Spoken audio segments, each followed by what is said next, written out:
Every lesson is a lyric in the universal song. Oh, the lessons of the journey, I'll weave them in my song. Hello and welcome to Lessons of the Journey with Coach Nicole and Coach Jen. This is the podcast where we dive into all things they should have taught us in school. Today's episode is all about bite-sized wisdom and fascinating facts. Some are about you and how you function as a human. Others dip into science, philosophy, even the animal kingdom. A few you've probably heard before. Some might be brand new.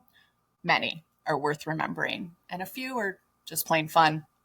And if you know us, and you might by now, you know we love a good saying. So we're kicking things off by unpacking some of our all-time favorites. All right. So to clarify, for each of these sayings, we've credited the individual or source we found in our research. If we've misattributed anything, please know it wasn't intentional. We're simply doing our best.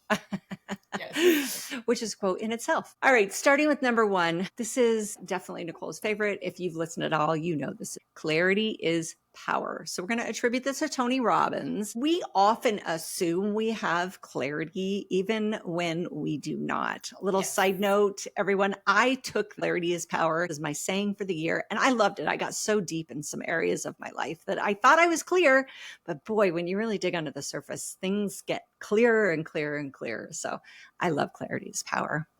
Number two, Theodore Roosevelt said, comparison is the thief of joy. Yes. We know this. We have to focus on our own journey, not someone else's highlight reel. Social media. Yes. I'm talking to you. That's why it's so dreadful. Get the kids off of it. Yes, Let them live their lives. Without the comparison and the highlight Yes. reels. Number three, we say this all the time. Progress, not perfection. We are actually going to attribute this to the Alcoholics Anonymous Handbook. I love that. I did not even realize that's where it came from. So small steps forward matter more than waiting to be flawless. Yes. Yeah, I'm talking to me. Yeah, no, I know. A different version of this that I have to tell myself over and over is done is better than perfect. There you go. Because really, if I waited for perfect, there would never be anything coming out of me. And so, yes. I love that. Progress, not perfection. Done is better than perfect. Yep. Important to follow. All right. Number four, be kind. For everyone you meet is fighting a hard battle. This is attributed to Plato. It's true. We meet people, we have this snapshot of their lives. We know nothing. And empathy changes how we treat ourselves as well as how we treat others. It really does. So yeah, bring in that empathy, guys. It really does matter. Number five, we don't see things as they are. We see things as we are. So much yes. Yes. Attributed to Anais Nin, our perspective 100% shapes our reality. We know this to be true. If you don't, we're here to remind you.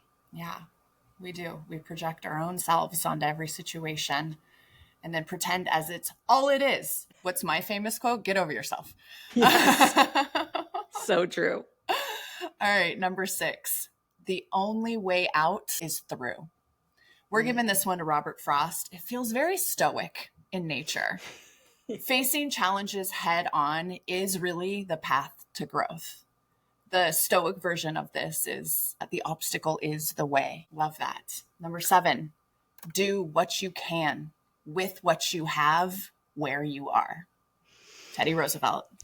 Empowerment comes from starting now. Waiting's not going to get you anywhere. So true. I really enjoy this next one. I'm talking to my kids about it right now. You miss 100% of the shots you don't take. I thought it was Michael Jordan, but here we are, Wayne Gretzky. Thank you so much, hockey legend. So here's where we are. Taking chances is necessary for success. You're laying in bed, doing that manifestation thing, you're not getting anywhere. This is a really deep one. Let's think about it. If you argue for your limitations, you get to keep them. You can be right or you can be free. You get to choose wisely. If you're going to argue for all the things you can't do, go ahead and not do them. And when we were looking at this, this reminded me very much of a very old poem. I'm going to read it to you. It's by Jesse Rittenhouse. It's called My Wage. I bargained with life for a penny. and life would pay no more. However, I begged at evening when I counted my scanty store. For life is just an employer. He gives you what you ask. But once you have set the wages, why, you must bear the task. I worked for a menial's hire, only to learn dismayed that any wage I had asked of life, life would have willingly paid. All right, what does that mean? Ask for what you want. You're not going to get any more.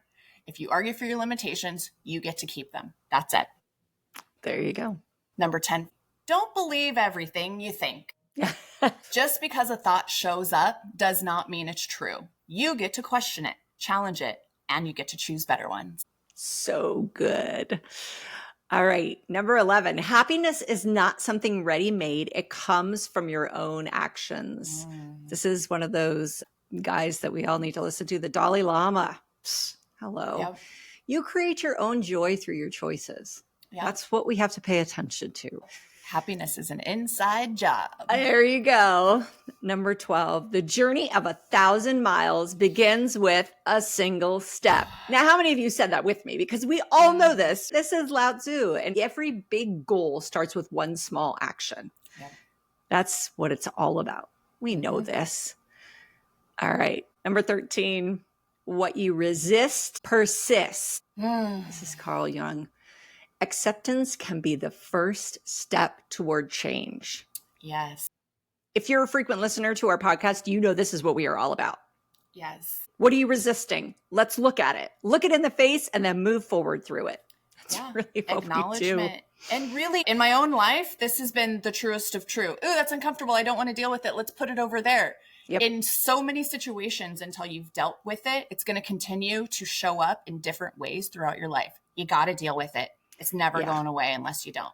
So true.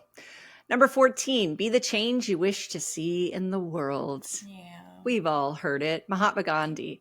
Start with yourself to make a difference. We've got to look inside. That's what we're here doing. You want to see a change? Look, in this culture right now, maybe you're going, how come people can't be nicer? Are you being nice? Yeah. Let's all show up in the best version of ourselves. Yep. Keep your house clean first before you start commenting on others. Oh, yeah. Yep. Or those with glass houses shall not throw rocks. Yep, there we go. All right. This one I love. Number 15, not all those who wander are lost. Yeah. This is J.R.R. Tolkien. Exploration can be purposeful, even if it seems aimless. Sometimes we have to find ourselves among the exploration and among the doing of nothing.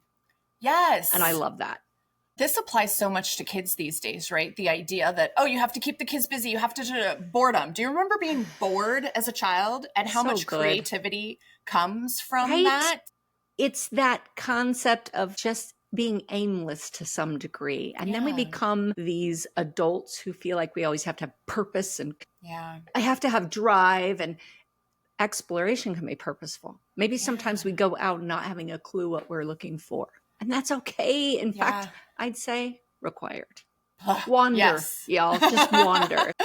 Get out there. Love it. All right, number 16. Life isn't about waiting for the storm to pass. It's about learning to dance in the rain. Vivian Green. Find joy, even amid the challenges. Gosh, this reminds me of, because I'm very close to my children being babies. Enjoy every moment. It goes by so fast. When it's like, okay, it's all a dance. We're all doing the best we can. Find the joy in the little moments. Number 17. Oh, I have growing boys. This is going to make me emotional. To be yourself in a world that is constantly trying to make you something else is the greatest accomplishment. Ralph Waldo Emerson said that authenticity is a form of courage. I can tell you that even at 44 years old, I am working every day to get back to that little girl, that authentic little girl, because she knew it all. Life changed it. And okay, that was my little emotional moment. This matters so much to me right now for my kids. Good. Number 18, sometimes the smallest step in the right direction ends up being the biggest step of your life. Naeem Calloway. Do not underestimate tiny actions. All of those tiny actions put together make it the big thing. And what do we say? Smaller. Go smaller. Right. Make it smaller. Like, not tiny enough. Yeah. Yeah. Purposeful. Everything you've ever wanted is on the other side of fear. I use this so regularly in my life and coaching. Oh my gosh. Because the unknown is scary. We're giving this to George Adair. Facing fear opens up new possibilities you couldn't even imagine. This one's so important. I always think of the bravery is not the absence of fear. It's the courage to walk through it. Yes. Yeah. Same concept. Yeah. Love these because So we all get fearful. We all get in our heads. And I swear as we get older, we get sometimes more fearful. Yes, that's true. Gosh, after having kids, I didn't have a fear in the world until I had my first baby, and then everything scared me. Just your whole heart is walking outside of you. Well, I got to tell you, my grandmother was Maudie. And we'd always be like, Maudie, these great grandkids aren't going to kill themselves. And now I can feel myself having the Maudie moments in my own brain going, you're worried about all these things. Okay. I love that. Can I steal that? I want Maudie moments. Yes. That's what we'll say that to each other. Stop being a Maudie. Calm down. You're okay. I love that. Okay, number 20, Albert Einstein. In the middle of difficulty lies opportunity. Yes, challenges can unlock growth and innovation. Can I tell you, and my 5-year-old, we were watching a little maybe documentary or like a YouTube thing, I don't even know what it was, on Milton Hershey. And of course, we know Hershey's as the greatest chocolate empire of all time. Right. It took us back to all of his struggles where he declared bankruptcy several times. He borrowed money from his family. His father left. And Hershey, he got told no so many times. He failed so many times. And I just remember time after time in this documentary, I'm reminding my 6-year-old, see, look what he had to go through. Look, he kept believing in himself. Look, somebody believed in him. Look, all of the ways that he knew. And Hershey. Yeah. I love those kinds of stories. I always think about the Harry Potter series and her trying to get those published and the fact that she lived in her car and she went through all these trials and tribulations and every publisher said no and someone finally said yes. That's like one of the most printed books in the world or something. I mean, it's might not be the most printed, but it's right up there at the top. I think that's the Bible, but it could be number 2. You're probably right. It is the Bible. Yeah, that's a good point. Yes. I know it's not number 1, but it's like breaks all these records and all these people said no to her and she just kept moving forward, making it happen. You're right. All these stories, when you read about people before we knew them as who we know them as, there was difficulties, many, and they were willing to get through them. And that's why they are who they are today. So I love that. Yeah. Number 21, gratitude turns what we have into enough. This is an Aesop. So appreciation shifts perspective and satisfaction. This is so true. And we've done episodes on gratitude. You can have everything and still think you don't have enough. Yeah. So it's all your perspective, your gratitude. Number 22, I love this one. The wound is the place where the light enters you. Over me. I know, right? It doesn't. Pain can be a source of insight and healing. I think that is beautiful. Yeah, I'm writing that one down as my takeaway. The wound is the place where the light enters you. Yes. That's beautiful. It is so stunning. And it is so reflective of real human life. So true. To get out unscathed, impossible. Right? Yeah.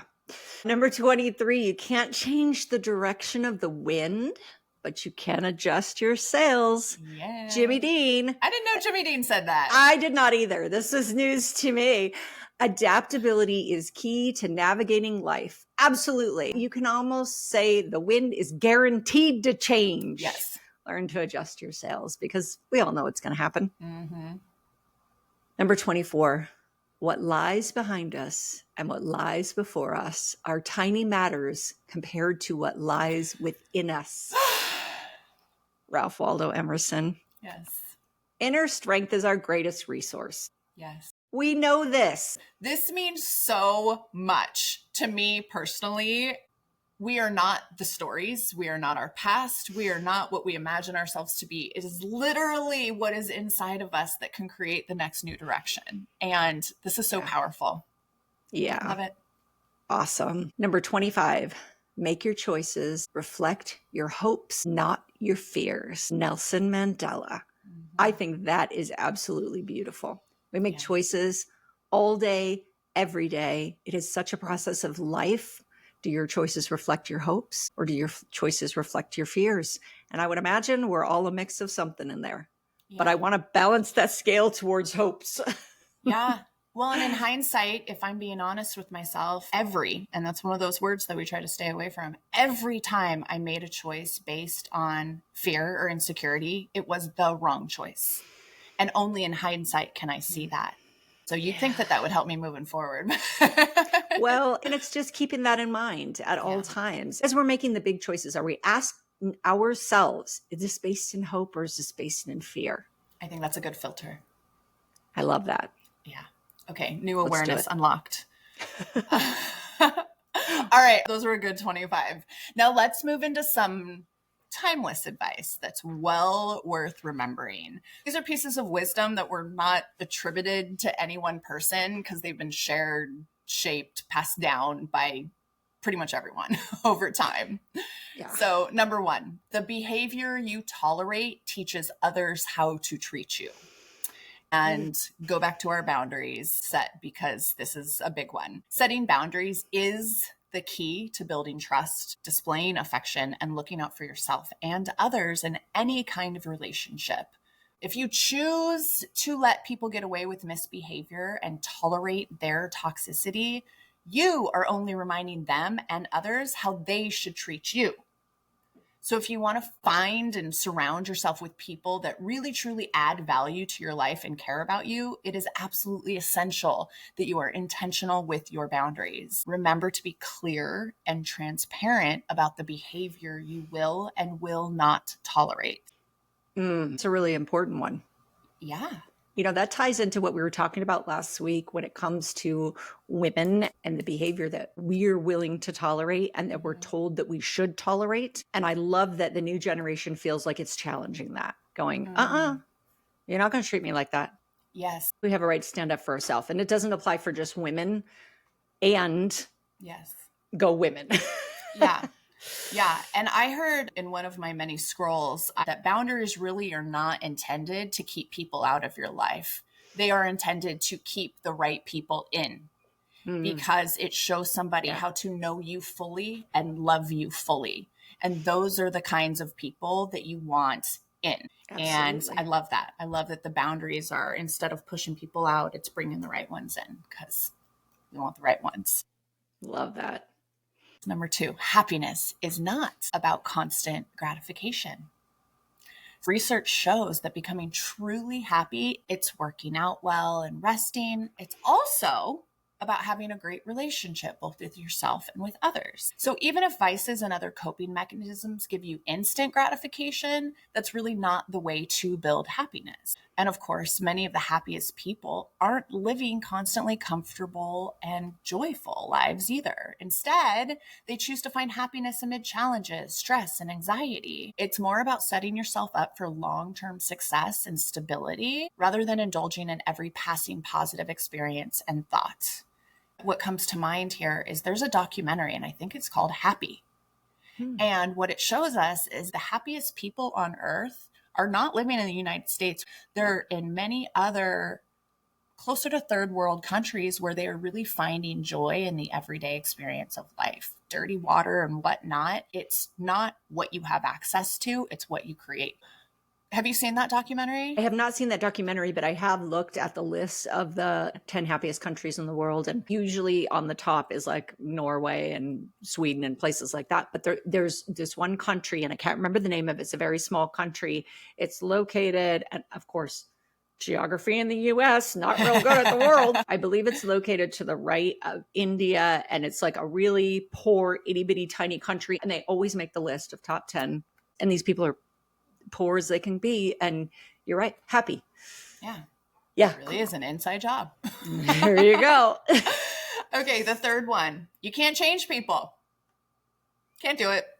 So according to psychologist Mazarin Banaji, as we live our lives, we experience new things and age. It's not uncommon for our views, perspective, and biases to shift and evolve. So yes, is it possible for people to change? But it often comes from an internal place, not outward pressure. So if you're staying in a toxic relationship with the hope that your partner will change as a result of your love and support and pressure, chances are that you're draining your own energy. It's not going to happen. You can't change people. It's one of the painfully clear lessons people forget way too soon. And that's according to psychology experts. That person has to decide that they want to change and do the work themselves. Yeah. We're always changing, but not the way you want. Yep. All right. Number 4, people are more worried about themselves than you. People are paying way more attention to their own lives than your life. People are not watching your every move. No one is. Well, maybe your mom is. I don't know.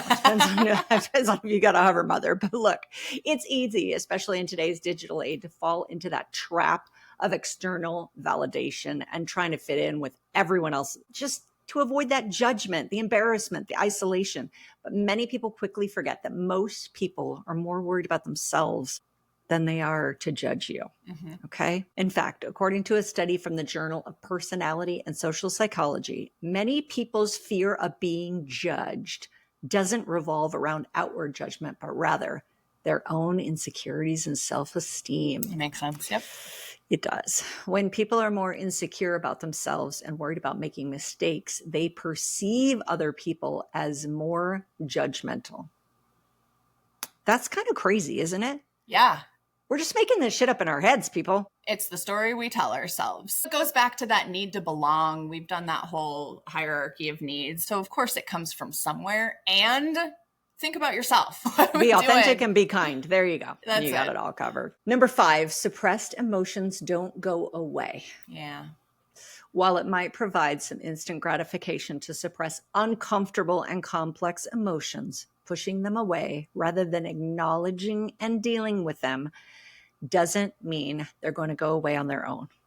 According to a study from the Journal of Abnormal Psychology, emotional suppression not only impacts mental health, sabotaging positive emotions and creating anxiety, it also impacts the health of relationships, sparking resentment and disconnection between parties. Of course, if you're adamant about practicing emotional regulation in your daily life, it's likely much easier to acknowledge this clear life lesson because you're not clouded by resentment or pent-up emotions. Do not let a fleeting sense of comfort and security sabotage you from dealing with unresolved trauma and your emotions. It not only helps you internally, but also everyone around you. Yeah. People, please. We got to deal with this stuff. I love, again, that this generation feels like it's learning so much more about how to handle emotions because we're coming out of stages of suppression. You don't talk about things. You don't feel things. Children are seen and not heard. And now we're going, we got to process this stuff to be healthy. Yeah. That's my goal for the future Men generations. are not supposed to cry or feel things. That's where abuse comes from. Please give me a man who will show me his emotions. And I will tell you, my husband's been on this journey for a while and he's learning what this feels like. But boy, has he been conditioned at 68 years old to feel like he doesn't have the right. And I didn't do that condition. This is childhood. Yeah. I'm like, no, you need to show it. You need to express it, feel it, be whatever you are. Again, that range of emotions, we can name them and feel them. Yes. Because it's human. It's not gender related in any form. It is not. Yeah. Yes, absolutely. And men, I'm sorry to tell you, I know a lot of you think you only have one feeling and you don't want your feeling hurt. You have a lot. In fact, you have just as many as we do. Spoiler alert. We have a feelings wheel and we use them in conversation. And sometimes we have to pull out the wheel. Even me, I don't know all of the right words. I look at those and I go, oh yeah, that's the right word for that. And that gives us clarity, which is powerful. When I tell you we have all of the tools here, right? Let me get the wheel because I'm really having difficulty expressing what's going on. Now that's for me, my partner, who's 50 years old. And there's a children's feelings wheel as well. So we are doing this now in order to be able to communicate what that's like and draw those boundaries, which are so important. And I think they say that most humans can only name like 5 emotions: Right. sad, Yeah. happy, mad, angry, frustrated, and then they run out. There's this range of however many. I love it. I think everyone should have a wheel in their house with all the emotions. I have a printed one too, because you can't figure it. Sometimes you're like, what is it? What are you feeling? I don't know. That doesn't get us an emotion. Making my body feel, yeah. And you know the difference between feelings and emotions, right? So feelings cause emotions, but like you can feel cold. That doesn't necessarily cause an emotion, but you have feelings that cause emotions. Yes. It's really important. Knowing how to name is going to be the first way to process. If I can name it, then I at least know what it is, and I can ask for help about it too. So absolutely, I love that. Talking about asking for help. So number 6, it's possible to be lonely around the wrong people. Yep.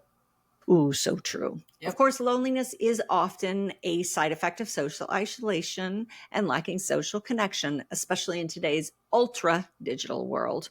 However, one of the painfully clear life lessons people forget way too soon, according to psychology, is that it's possible to grapple with loneliness when you're around other people, especially if they're draining or toxic.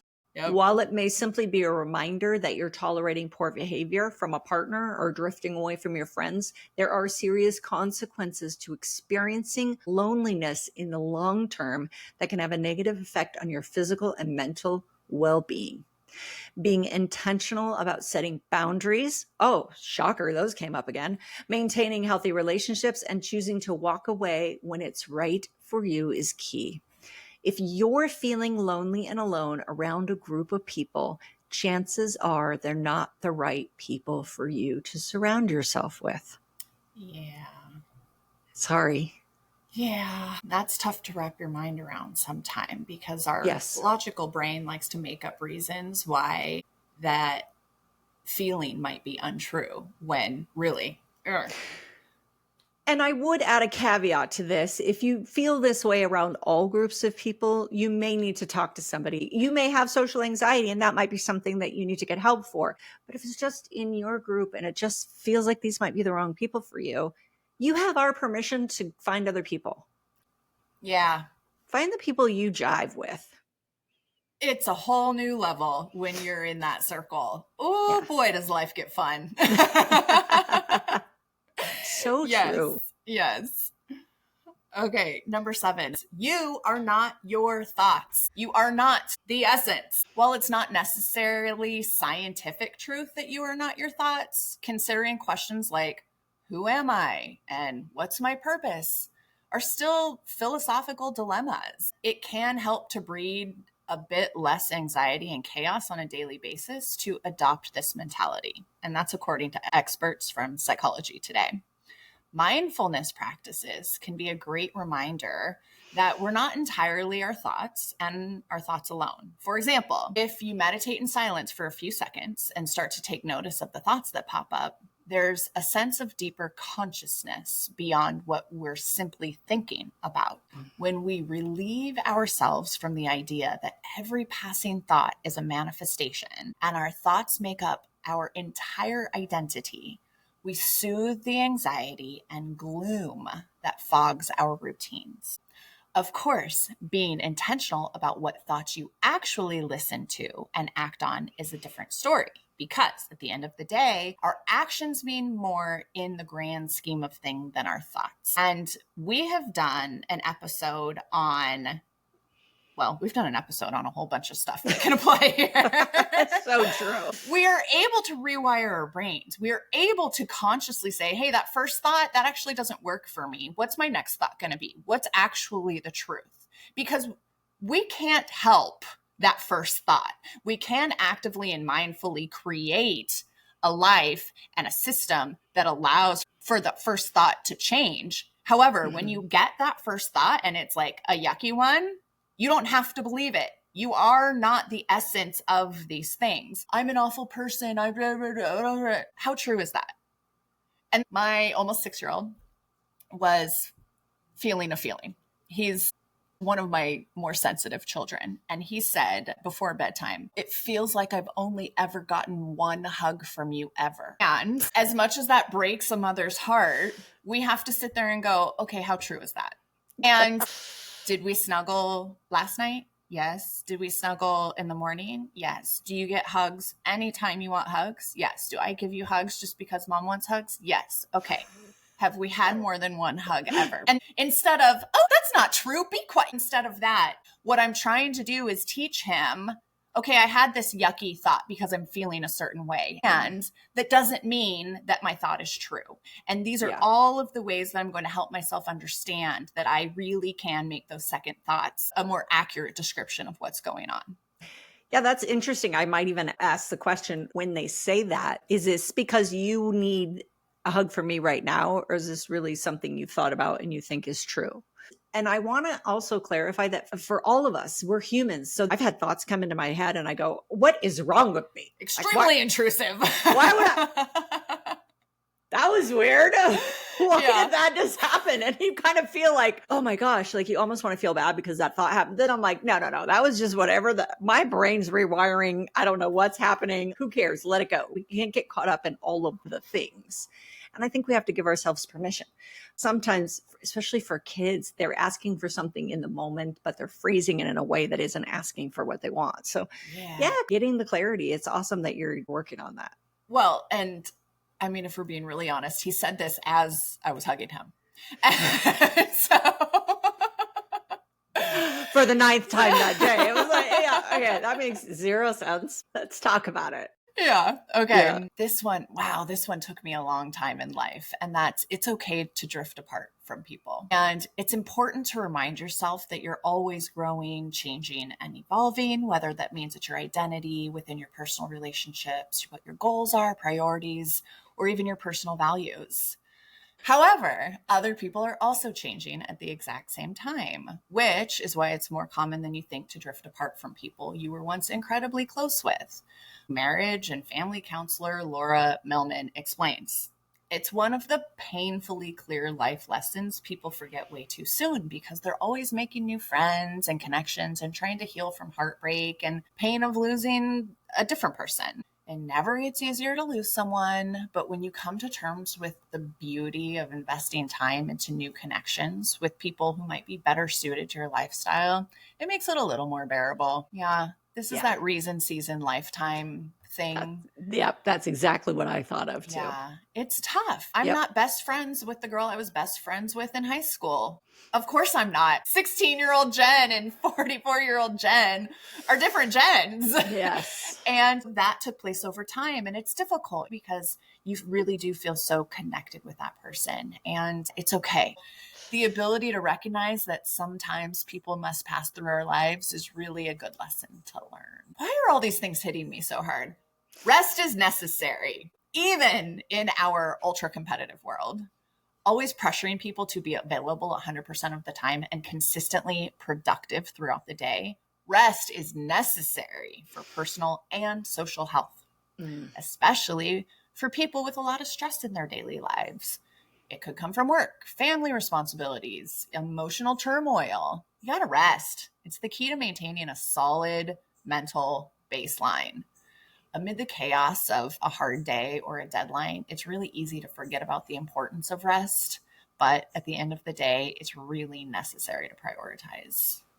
Yeah, we actually had an entire episode on rest. So we went deep into that. Yep. Our rest or rust episode. Yes, so important. And we need it. Yes. We give you permission. No one else will. We will. Yes. Number 10, your relationship with yourself needs to be a top priority. The only person who you'll genuinely be forced to spend life with is yourself. So why not cultivate a positive internal mindset and trustworthy relationship? I'm working on it. Mm-hmm. Regardless of what happens in your life, whether you lose someone, face financial uncertainty, or lose purpose, if you build a great relationship with yourself, you have the foundation to move forward. Mm-hmm. Even if it seems uncomfortable to work on yourself, embrace solitude and truly look out for your best interests. Doing so will make all the difference in everything you do. It really will. Absolutely. Still working. Yes, working on it. Yeah.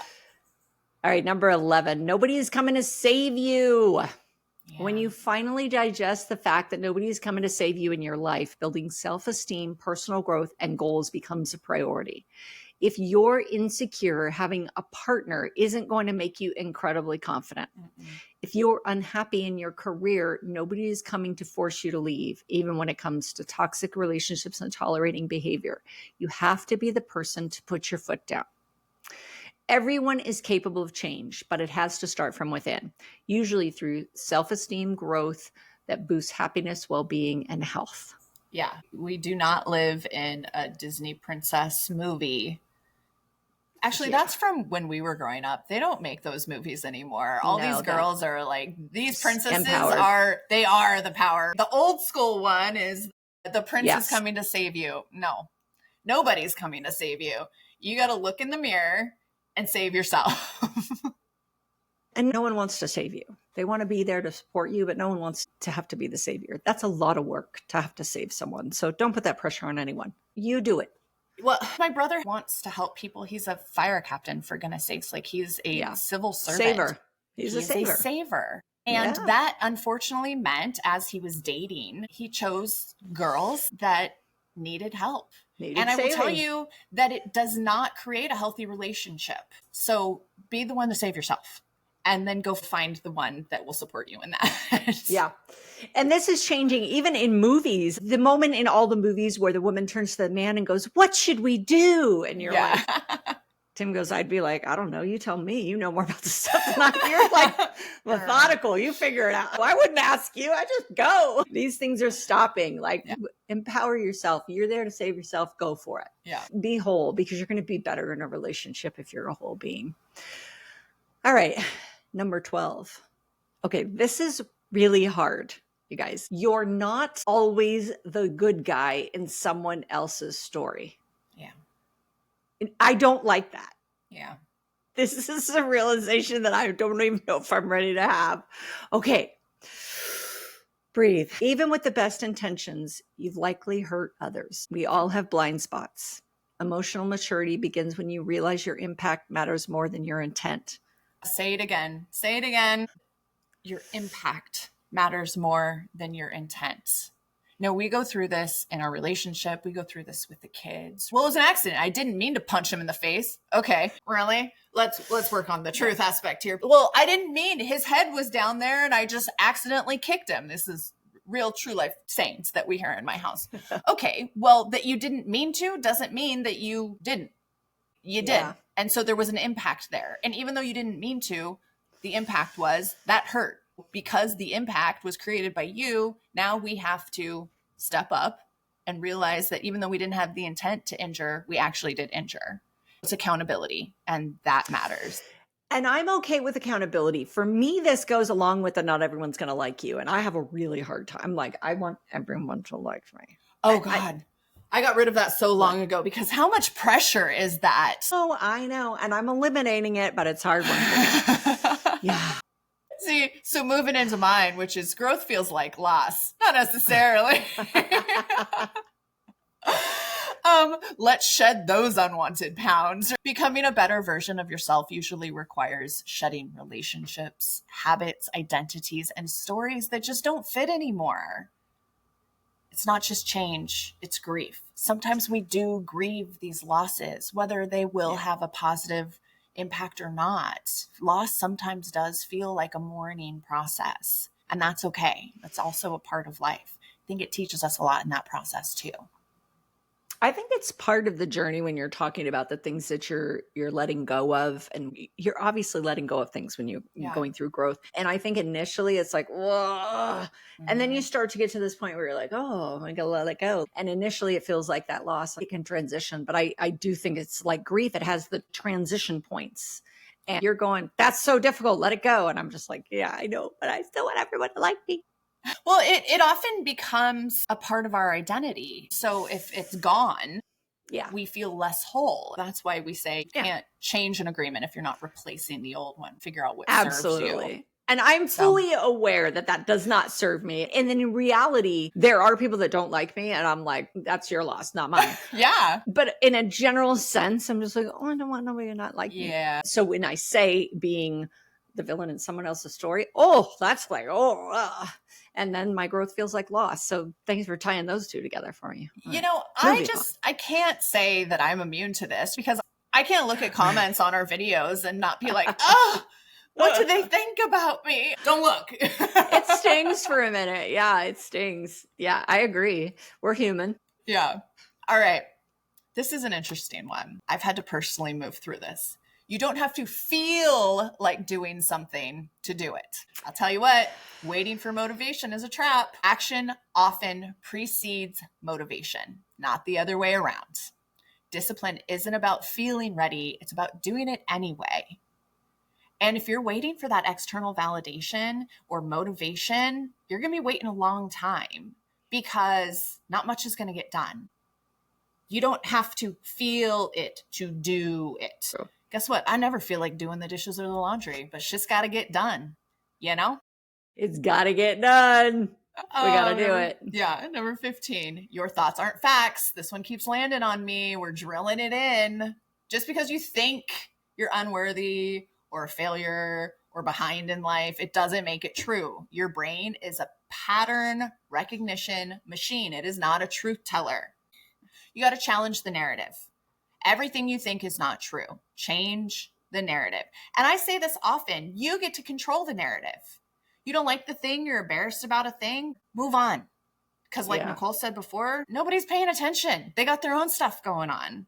So you get to change the internal dialogue. And if you remember the 4 agreements, agreement number 1, be impeccable with your words. That starts from the inside. You change it here first. All right. Number 16, love is not enough. Relationships require compatibility, communication, emotional safety, and aligned values. Love alone will not fix codependency, resentment, or unmet needs. Yeah. So love is not enough. Just like communication is not enough. We talked about that last week if we don't have 2 whole people or we have a narcissist. So just remember that. You know, being a martyr in a relationship doesn't get you more death points. Like getting to your deathbed and going, but I just loved so much, even though none of my needs ever were met ever. And I felt like an awful human inside of all of the relationships, but I loved. There's no place special for that. So number 17, I think this is a lie, but apparently it's true. You will never heal into a version of yourself that is immune to pain. That's got to be a lie, right? I can be immune to pain at some point. Healing doesn't mean life gets easy. It means you get better at feeling, processing, and responding instead of reacting or running. Oh, I'm getting better. I like to say, what's the alternative? Because if you're not feeling, processing, any of that, you're dead. Yeah. I just want the immune to pain part. That's what I'm looking for. God, superhero studies right here. Yeah, AI version of Nicole. Come on. All right, number 18. Your parents' limitations affected you, but healing is now your job. Yep. Understanding your past can explain your patterns, but staying stuck in blame keeps you from rewriting them. Mm-hmm. Responsibility isn't the same as fault. It's so easy to point the finger, especially at your parents. Oh, it's so easy. The hard work is turning it around. Okay. Well, maybe it is your parents' fault, but who cares? It's your life and you're going to live with you the whole time. Yeah. You want to take care of this or do you not? It's your choice. I also want to give credit. A lot of these that we just went through were given to us from an article that was by Zeta Slabakorn. It was 11 painfully clear life lessons people forget way too soon, according to psychology. So if you want to look some of these up, of course, we had 18, so we had a few more thrown in there. It's good stuff. We need remembering.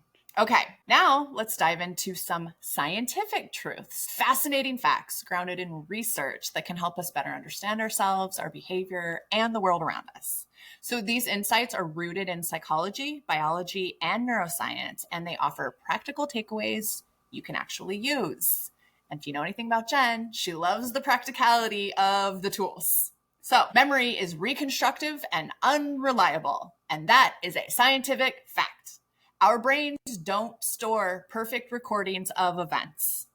Instead, memories are rebuilt each time we recall them, making them vulnerable to distortion. That's why if you're ever held at gunpoint and there's multiple people there, they don't want you talking to all of the hostages. They want you to go by yourself and recall everything that you remember. And isn't it interesting how everybody remembers something a little bit different? Yeah. And then you start talking and you go, oh yeah, I didn't know that. And then your memory becomes their memory, and then it's not really grounded in anything. This matters to me because I used to fall into this rumination loop, like we very much all can. And we're reinforcing the stories that we've told ourselves that we already know are not true. And then we look for confirmation to make us be telling the truth to ourselves. Now we're lying to ourselves even more. Just understand that what you recall, your experience, is not necessarily the perfect truth. Another one, rooted in truth. Stress physically changes your brain. Chronic stress can shrink the hippocampus that's involved in memory, and it can enlarge the amygdala, which is your fear and anxiety center. And that affects your emotional regulation and cognition. Stress will kill you. It quite possibly has the ability to do that if we can't get it under wraps and figure it out. So take the deep breaths, use the tools. Your brain is changing, and we don't want it to go in that direction. Yeah. Here's another scientific truth that I love because we speak to it regularly. You are constantly replacing yourself. What? Jen, what do you mean? Did you know that most of your cells are replaced over days, weeks, and years? In fact, nearly every cell in your body is replaced roughly 7 to 10 years. You are not the same you were a decade ago. And I want to be clear because some people I've heard say, well, if I'm a different person in 10 years, why do I still have the injury I have? Well, just remember when your cells are regenerating themselves, they're going to regenerate with the cells around them. And injured cells regenerate to be injured again. They don't regenerate to be a new, young cells. Yeah. That's why we still have the injuries we have. This is fascinating to me. I love that we change every 7 to 10 years because it means we have the power to be different people. Yes. That's my favorite part about it. Yes, I love it. Okay. Did you know your body is mostly microbial? Humans are about 30 trillion human cells, but we host around 39 trillion microbial cells, which is bacteria, fungus, viruses. We are more microbial ecosystem than a solo organism. Isn't that wild? It's kind of creepy. It's kind of neat. You look in the mirror and you're like, there's Jen. And then you think about what was just said and you're like, what is happening in there? That's a wild trip, huh? Yeah. It's just like, oh my gosh. Like, what is the name of that bear that they call it the something bear, but it's a microorganism that they found in humans. And it looks like a bear with a snub nose. And they actually have stuffed animals of it now. Oh my gosh, I got to look it up. Somebody tell us what the bear is. It's a microorganism that I believe it lives in humans. Crazy when you think about it. Yeah. Still wash your hands though. Yes, please. All right, let's get into some philosophical truths. Number 23. Life has no inherent meaning. Meaning is created, not found. Existence itself is neutral. Meaning arises from the stories, values, and purposes you decide to embrace. This can be terrifying or liberating. Depends on how you look at it. Yeah. Okay. Now, all of you religious folks out there, it's God. But I would just like to point out that that is your story, value, and purpose.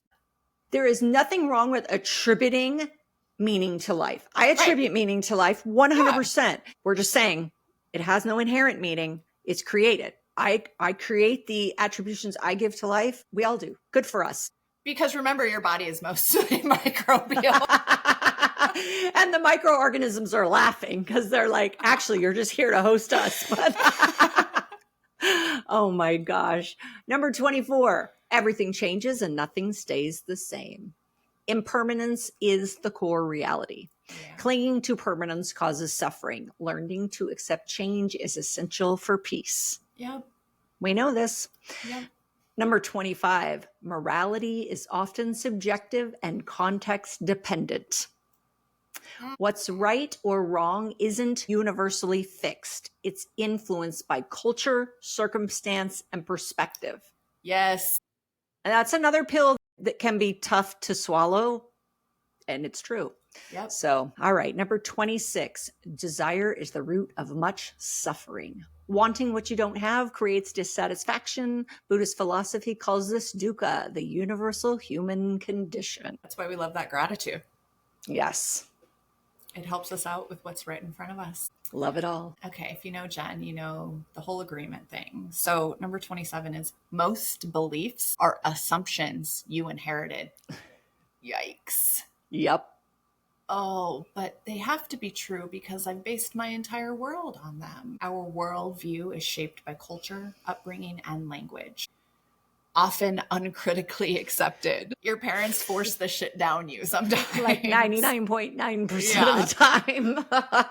I call them the agreements. Real wisdom comes from questioning what you think you know.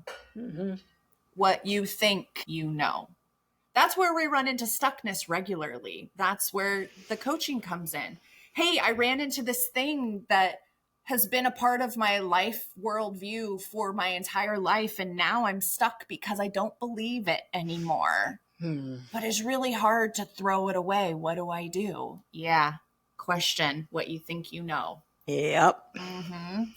Okay. Here's the scary truth. Freedom requires responsibility. Yikes. You know you're free to choose your path, but that freedom means owning your consequences without blaming fate or others. And most of us like to avoid this because it's a really heavy truth. You have to take responsibility and accountability. You're not ever going to be free without it. Yeah. Sorry, not sorry. Okay. I love this for all the internet trolls. Certainty is rare. Doubt is actually a healthy state. Philosophers value skepticism because accepting uncertainty opens the door to growth and deeper understanding. That's the whole scientific method. I have a hypothesis. Let's test it. Oh, that's interesting. Didn't know that. Oh, I wonder if this. Let's test it. Legit. If you are so certain about something, I am scared of you. It's troublesome for me. Yeah, I agree with you. Is that the truth you're willing to die on, really? Because I don't know. I don't know. I'm gonna doubt it. I'm gonna say let's doubt it. Yeah. And now, mind you, there are certain things. Now, we all have them. Nicole has them. I have them. They're probably different things, but there are the things that is the hill I will die on. I feel so strongly about this. But again, I made it up for me. As long as it works for you and it's really yours, or was it created by somebody else and given to you? Yes. Okay. Death gives life its meaning. So this is kind of a tough one. And awareness of morality shapes how we value time, relationship, and choices. By denying death, it can lead to really living superficially. We do have a finite time here. What you do inside of that time that you are unaware of is everything. Oh, such a good one. All right, here's 10 interesting animal facts. These are just for fun. They're quirky, surprising, and maybe useful if you're ever playing an animal trivia game. They might not change your life, but they're definitely cool to know. Yeah, Jeopardy. Octopuses have 3 hearts. I did not know that. And 2 of them stop when they swim. 2 hearts pump blood to the gills and 1 pumps it to the rest of the body. When swimming, the 2 hearts that pump to the gills actually stop beating. Octopi are so cool. They really are geniuses, aren't they? Amazing. They're also super intelligent. They figure out how to open locks and all kinds of stuff. They're amazing. Elephants can hear with their feet. Oh, wow. They pick up low frequency vibrations and seismic signals through their sensitive footpads, allowing communication over long distances. Cool. Crows are as smart as some primates. Some of you knew this. They can use tools, recognize human faces, plan for future events, and even hold grudges. I've also heard stories about them bringing presents to humans they like. Aww. Yeah, like finding shiny objects, found jewelry and things on the ground, and bringing them to humans they like. Yeah, they're Crows. Very intelligent. Yeah, crows. Huh. Number 4, some animals can see ultraviolet light. Bees, birds, and some fish perceive UV patterns invisible to humans, helping with navigation, finding food, or choosing mates. I want to see the glasses that will make me see the UV lights. That would be so cool to be able to see like one of these animals. Number 5, we all know a lot about dolphins, but dolphins have names for each other. What? I didn't know this. They use unique whistles to identify and call specific individuals, much like humans use names. You know, every time I learn a fact about a dolphin, they are more and more similar to me. The way they mother, the way they interact, they're smart. Oh, wow. Okay. Go dolphins. Dolphins also are one of the few animals that enjoy sex for pleasure. Yes, I think you're right about that. See, more and more Yep, like me I've every heard day. that one before. Yeah. Okay, well, we're here's not a having cool any one. more babies between you and me. I learned this recently. Sharks have been around longer than trees. What the hell? I know, right? Sharks existed over 400 million years ago. While what we know, the first trees appeared about 350 million years ago. That's crazy. Sharks in your ocean. Yep. Okay, this is crazy. Jellyfish can be immortal. The Turritopsis dorinini. Okay. Somebody get online and tell me how to say that out loud. That species can revert its cells to an earlier stage and restart its life cycle, potentially living forever. What studies do we know scientists are making on this right now? I don't know. You know that they are creating the everlasting life out of these jellyfish cells. They're going to be putting them in humans pretty soon. That's a good idea. Yeah, repeat these cells. Thank you very much. I think they do a lot of studies on jellyfish. That's very cool. Where's the jellyfish thing I can put on my face? Oh, I have some upstairs. Yeah, you got. Sorry, all right, I didn't know this either. Ants don't have lungs. They breathe through tiny holes called spiracles along their body, and that relies on diffusion. Huh. Go figure.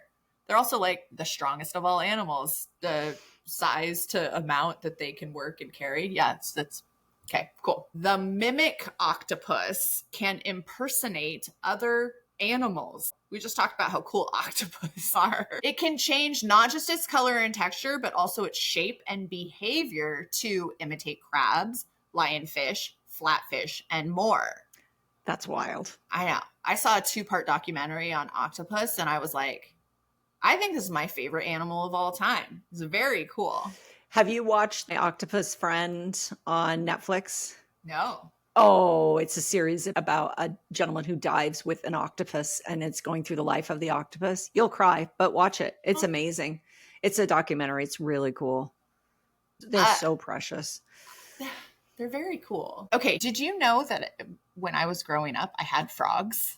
That was one of the animals that we had. So this is interesting to me. Some frogs can survive being frozen solid. Wood frogs produce glucose that acts as antifreeze, and that allows their bodies to freeze and thaw with the seasons.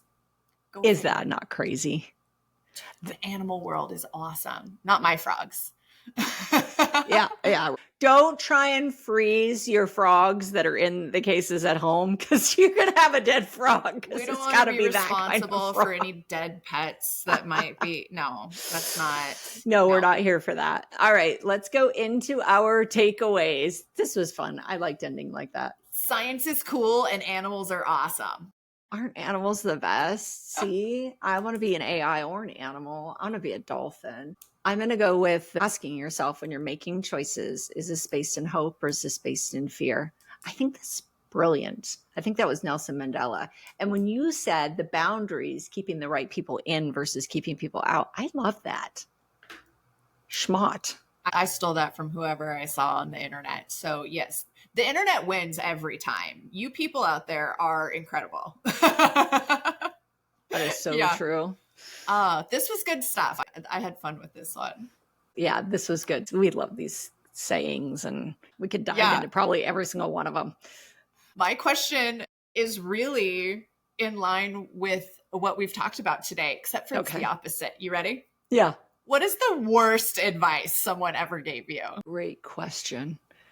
Worst advice someone ever gave me. Hold on, I'm accessing the databanks. Probably been some doozies out there. I'm trying to think. Like, I've gotten a lot of advice in the past. Oh, okay. I'll go with this one. Don't date him because he's a player and it won't work out. That would be my husband of 30 years. And he was a player. Thank you very much. Lots of great experience that I got to take advantage of. And yeah, it has worked out. Most people were like, don't do that. He's a total player. It will not be a thing. I was like, at what point does it count as a thing? Right? Interesting. Yeah. Don't date Tim because he was a player. Yeah. Oh, Tim. I know. He listens, so I'm going to be in trouble. I didn't know that about Tim. Oh, yeah. Okay. Yeah. When we got together, he was 34 and he was in the restaurant business. Hello. Yeah. You know how that goes. Well, everybody was just looking out for your best interest. They didn't want you They to get were. hurt. I know. They were like, oh, you're young and stupid. Yeah. I was 21. Well, I'm glad you ignored that one. I'm glad I ignored that one too. Yeah. Okay. Here's my question for you. What gross or unhygienic thing do others do that bothers you? Okay. Really, I was not going to say this, but it was the very first thing that came to mind. And I had a very lazy weekend because we were traveling recently and we were laid up. So I came across this. Is it a thing that men don't wipe after going number 2? What? I've never experienced this, and I have children, so we know that that's happening. I saw way too many videos about women go, wait, what is this? Why is this happening? The stains in the underwear is this a dude bro podcast trend? Like what? What? They're called tracks, first of all. I don't have to deal with them. I'm very cleanly. I've never in my life, but apparently it's a thing, and that is disgusting. It is disgusting. There's no which way about it. So yeah, although I've never experienced it, if you're out there not cleansing yourself after the most uncleansing act, then ew. That's all. That's a good answer. Now I have to clarify. The reason I know what tracks are is not my husband. He's a very clean man. I want to be really clear. When I was a kid, my mother had a boyfriend. I will never forget the impact of seeing that and going, ew. That's not normal. That doesn't make you a man. Stop. Okay. That's gross. That is all. And that's a wrap for today's episode. We hope you had some fun, learned something new, or remembered something important you had forgotten. Hopefully not about that last conversation. As always, we're grateful to have you on this journey with us. If you enjoyed the episode, be sure to follow the show, leave a review, or share it with a friend who'd love a little bite-sized wisdom too, or some fun animal facts. We'll be back next week with more inside stories and conversations about the things they should have taught us in school. Until next time, keep learning, keep growing, and don't forget to stay curious. Bye, everybody. Thank you. Write your lines with passion, let your spirit freely roam. The lessons of your journey